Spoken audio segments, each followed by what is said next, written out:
What does summer mean to you? Here in the USA, summer means fun and release from the mundane of the daily grind. It's a time often viewed as a lighter time of year when the rules are relaxed and routines eased. It's vacation season. But what if summer brings a burden that life is not the same because your child died and vacation is just another wound?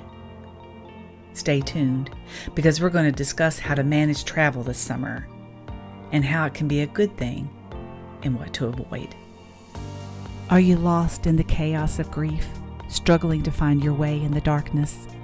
Are you asking yourself, will I ever be able to enjoy life again? Are you wondering where God is right now? Welcome to the Grief Mentor Show. This podcast is a safe place for you. It will shine a light into the shadows, helping you discover that joy and pain can coexist, that you still have purpose, and there is a path to peace. Hello, friend. I'm Teresa Davis. I, too, was lost in the chaos of grief the day my son died. Just like you, I longed for peace in this unfamiliar world. I longed for the weight crushing my chest to be lifted so I could breathe. I clung tightly to the anchor, and it was there that I discovered the tools I needed to navigate life after loss. And I'm ready to help you do the same. If you're ready, I'm holding my hand out to you, friend. Let me show you the way, one step at a time. June 13th at 2 p.m. is the next Grief Mentor Support Group meeting. Are you coming?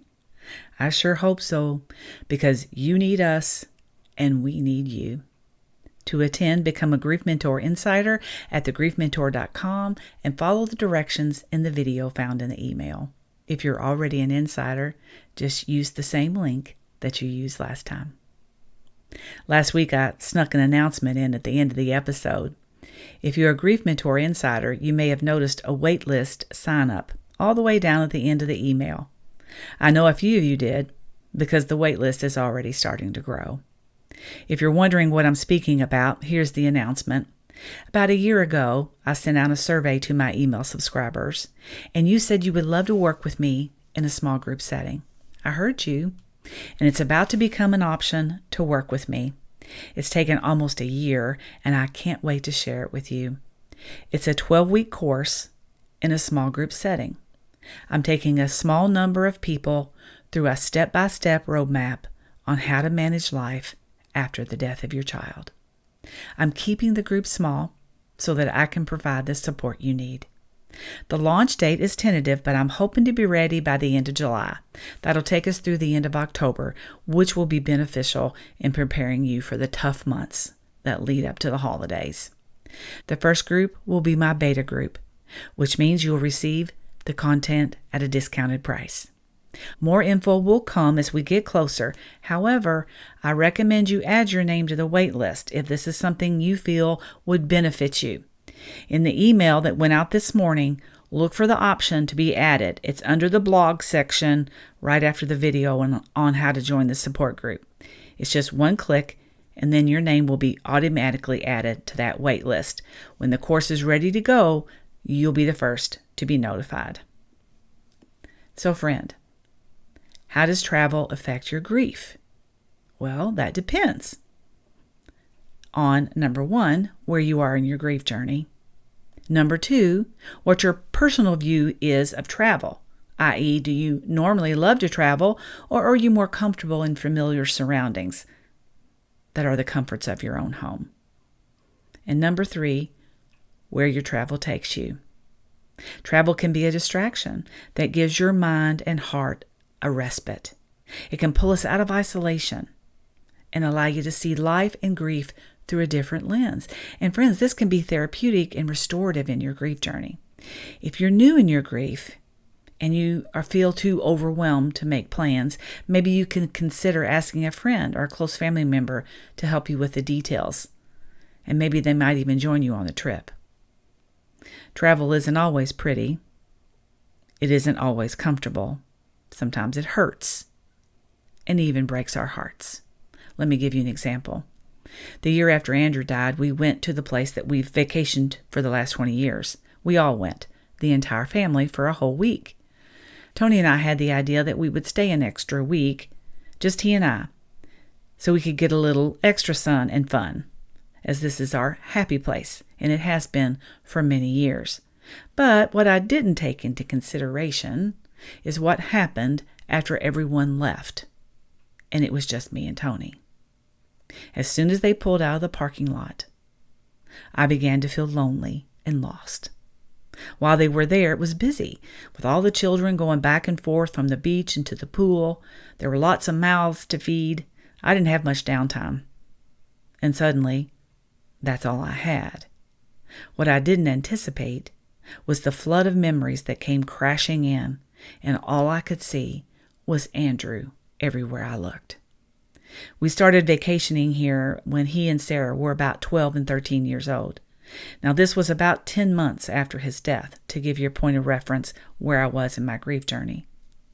After about 24 hours of this, I wanted to go home. I had that deer in the headlight feeling, and I wanted to get out of there as fast as possible. We tried to find flights that were affordable, and it just wasn't happening. We decided to stay and stick it out for another week. At first, it felt like an eternity to me, and then I began to allow myself to process my grief. It was painful, not comfortable at all, but it was necessary for me to work through this, and I did. So if this is you and you're dreading vacation, I want to give you some tips on how to manage it. As I said in the beginning, travel can take us out of our normal environments and routines. This can be a good thing. It can be a respite for us during our grief. And it can also open the door for us to see our grief through a different lens. Now, I'm going to share some tips with you that will give you the opportunity to be able to see your grief through different lenses while you're traveling. Number one is to journal. Now, if the idea of sitting down with a journal and a pen gives you the heebie-jeebies, okay, you know what I mean. It doesn't feel like something that's going to be a good time. Let me give you a different perspective. Journaling can give you the opportunity to purge your emotional pain, and that's the value of it. You need a way to get out your grief, okay? What's on your mind and heart. You need a way to get that out of your body. Journaling is a great way to do that, and it's a good thing. Now, when you're on vacation and you're out of your normal environment, often there's less stress. That's the idea of vacation, right?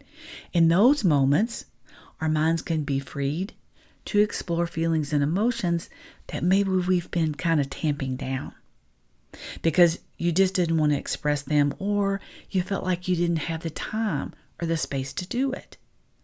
So if this is you, now is your opportunity. Journaling doesn't have to mean taking a pen and just writing down all your thoughts. It can look like poetry.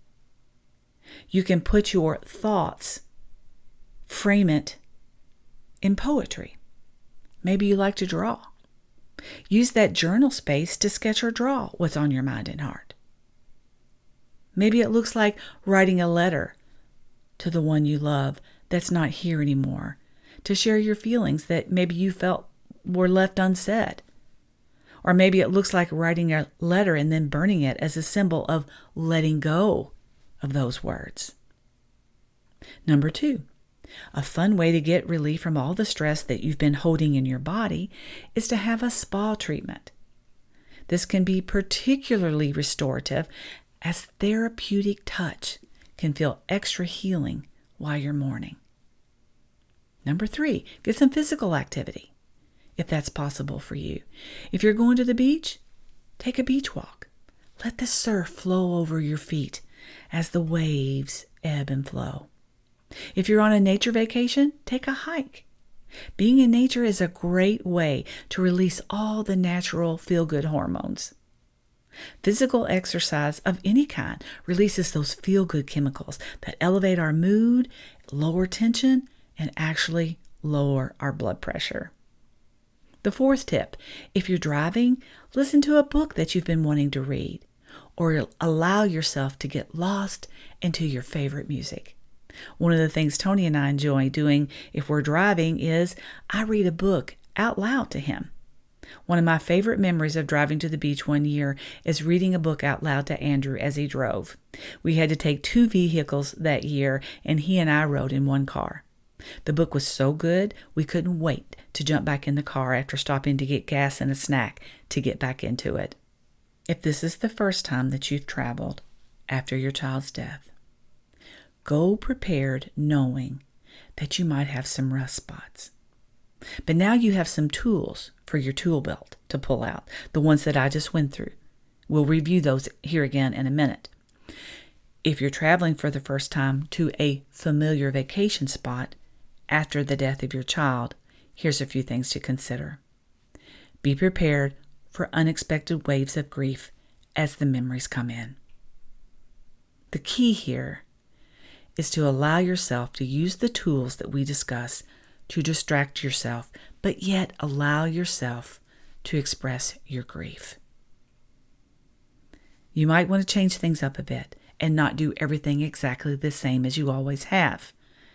What that looks like is adding something new to your plans to experience, something that you've never done before. This will allow you to ease into your loved one's absence with a new experience to look forward to. Having a plan can reduce the overwhelm. But go with the mindset that the unexpected will come, because it always does.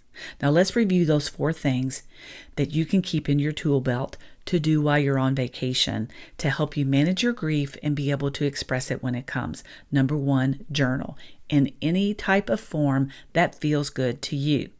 Number 2, allow yourself to have a spa treatment, something that feels good to you. That therapeutic touch of getting a massage helps relieve the strain and the muscles that we carry when we're grieving, because it's so hard to relax, and I know that you know that.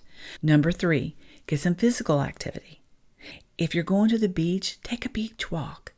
Let that surf flow over your feet.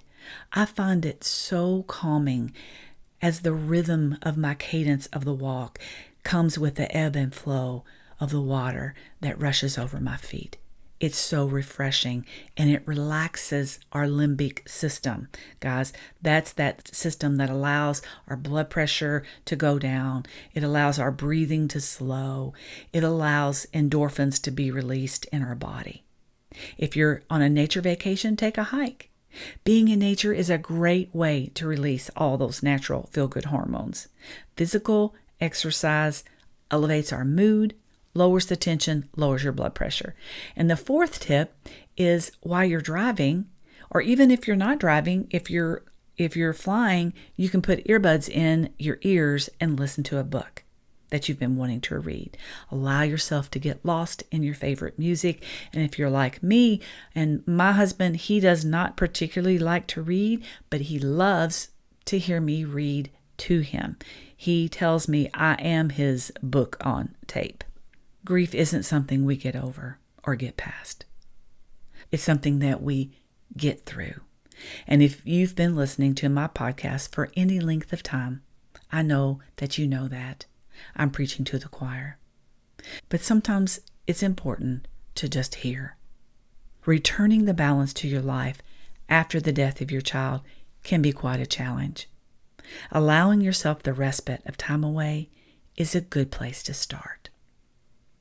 A joyful, cheerful heart brings healing to both body and soul. Proverbs 17:22.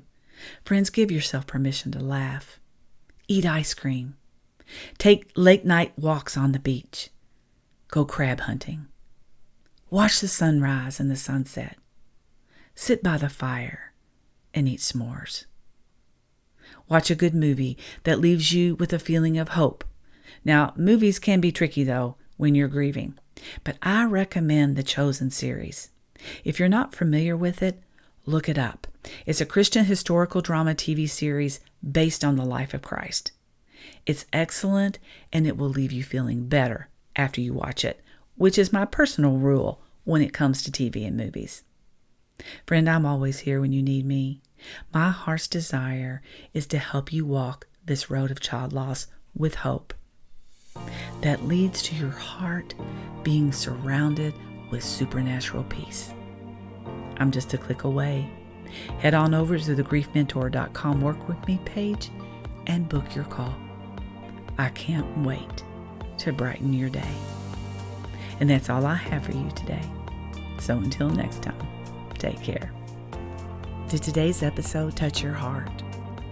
If it did, would you take a moment and leave a review on Apple Podcast? I read every single one. Scroll all the way down past all of the episodes till you come to a place where you can leave 5 stars. And would you go a step further and write a written review? It would mean the world to me if you did. Would you mind to share today's episode with somebody that you know that needs a ray of light in their grief journey? I would so appreciate it if you did. From my heart to yours.